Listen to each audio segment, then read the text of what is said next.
This is Harlem, a place almost everybody has heard of, but where most outsiders have never been. Every urban problem that plagues this country is represented here, and you can find it all within a few blocks of this rooftop. Broken families, rampant street crime, the worst housing this side of Calcutta, alcoholism, street gangs, and the worst plague of all, drug addiction. At first, this segment was intended simply as an investigation of the heroin epidemic. The poppies are growing again in Turkey, and I wanted to see if the Turkish main line had been reconnected. But Harlem, even the pits of Harlem, is a story so much larger than just...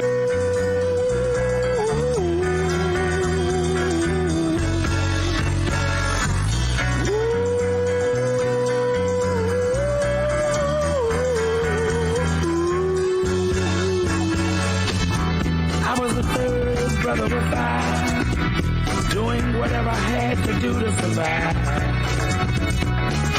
I'm not saying what I did was all right. Trying to break out of the ghetto was a day-to-day fight. Biggest drug dealer in New York. And down so low, getting up to a cause for mine. I knew there was a better way of life, and I was just trying to find. I guess I was best describing you. It was while Barnes was in prison that he suspected that the two main women in his life were sleeping. Trying to catch a woman next week. Across 110th Street, pushers won't let the junkie go free. Across 110th Street, woman trying to catch a trick on the street. Across 110th Street, you can find it all in the street.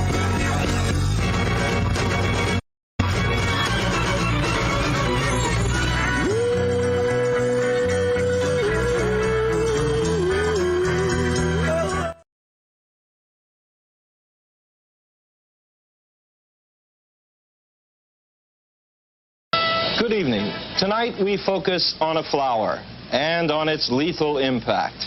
The poppy, an innocent little plant that produces a milky fluid, a natural juice called opium, which is the essence of heroin, the most destructive narcotic man has ever devised.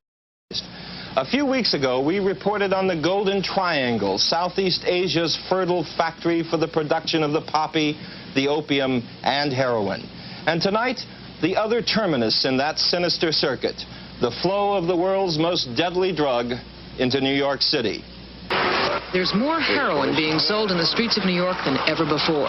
The Lower East Side has gone from push carts to pushers. The dealers are out there hawking their wares. Heroin at $10 a bag.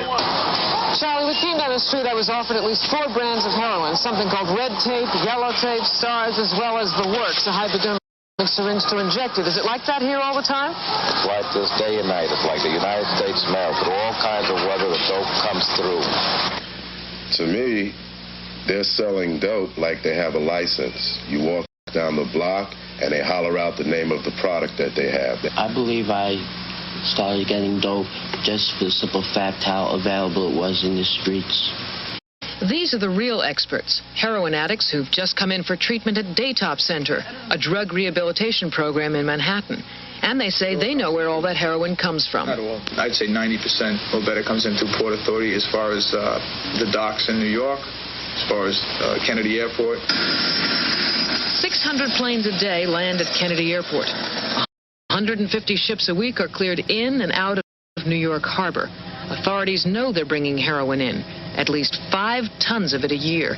With television, making a film about narcotics in New York City. You know anything about that? Yeah, I'm very about that.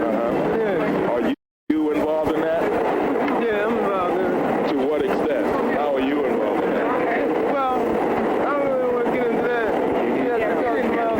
About drugs? Oh, yeah? Yeah. So you just go around and ask informal questions, like you asked this kid, why did he use drugs? Yeah, right. Well, why don't you find out where he got them from? Where do you think he got some from? They came from Asia somewhere, right? How did they get here? Huh? How did they get right here? Now, that's what you find out. Well, I'm trying to.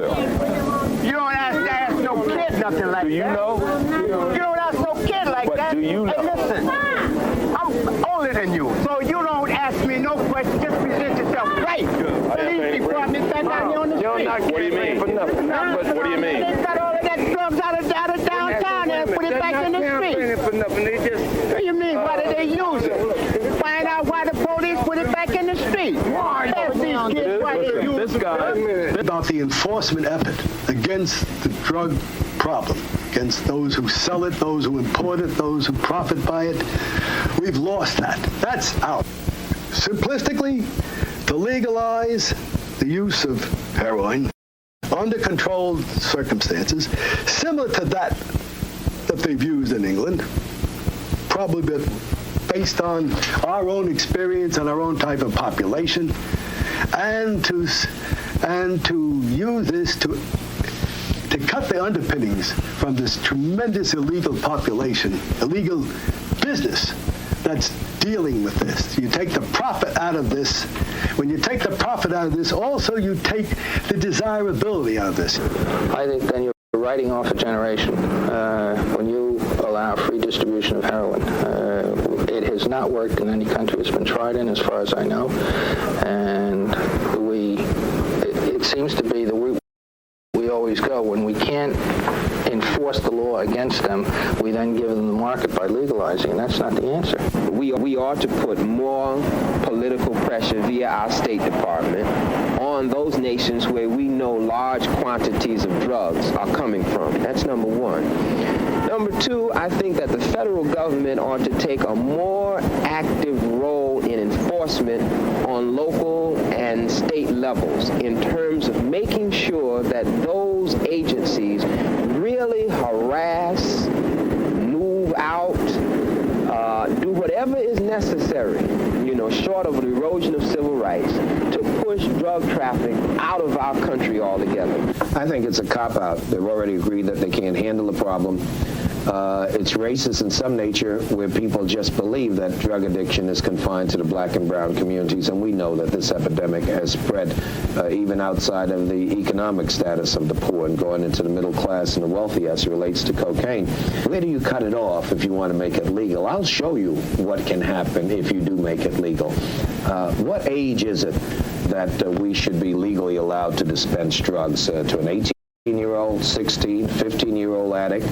Or more importantly, when you come from a high unemployment area where you find deteriorating houses, where you find really a lack of hope, and the older brother is coping with his problems going to the local Fed center to get his high, how does he explain this to his younger brothers and sisters that want out just as badly?